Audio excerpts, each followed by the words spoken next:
Sarah here with Primetime Sports Gear. Keep getting your fishing tips at TexasFishingTips.com. Hi, I'm Captain Coppin with Texas Fishing Tips, and this is your weekly fishing report. Starting out this week, I've been fishing over here by Birdall and Baffin, south into Emeralds. All this area right here's got a lot of bait in it. We've been drifting with popping corks and live shrimp, but we've also been catching a lot of good fish with the paddle tails and the corkies. If you want to get on some of those bigger fish, just jump out of the boat and wade fish in about 1.5 to 2 foot of water. Those big girls are up there shallow. It's almost like they're in a summertime pattern right now. But get in here and catch those fish. There's also some good scattered redfish in here. Over here just north of Compuerta Pass, these grass lines have been real nice and clean lately. The wind hasn't been too bad. I came in here, trolling motored this drop off. Lots of good box fish in here, all in the 15 to 18 inch range, throwing paddle tails and popping corks, live shrimp. You can actually power pole down in about 3.5 foot of water, throw up to these grass lines and catch some really nice trout. Over here on the tide gauge, got some good fish moving up and down, following the bait just like last week.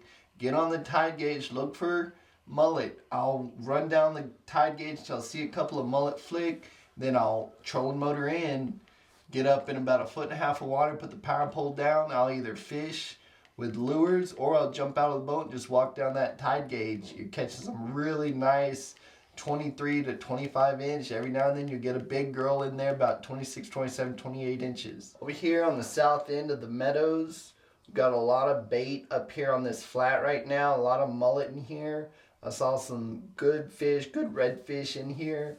Been drifting this area. You can also get out and wade fish it. There's some mushy areas, so watch out.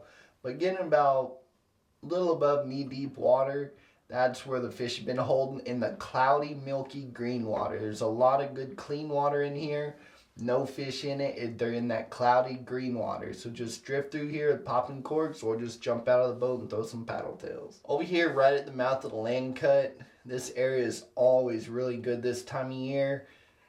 There's some good redfish way up shallow, tight to the rocks, tight to the shoreline. But if you come out, just like in the meadows, that milky green water, that's where the fish are. A lot of good trout in here. I've seen a lot of wade fishermen fishing this. I haven't personally wade fished it, but there's some good fish to be caught in here. Just come up in here and work those rocks. You'll catch some nice redfish and a couple nice trout. Down here on the south end of the land cut, we've got some trout coming through. It's a little early for them to come through, but they're already starting to come through. Last week, there was some bait coming through the end of the cut. We had really nice weather all last week. We're going to get a little bit of windy weather. That current's been pushing through here real good, carrying that bait north.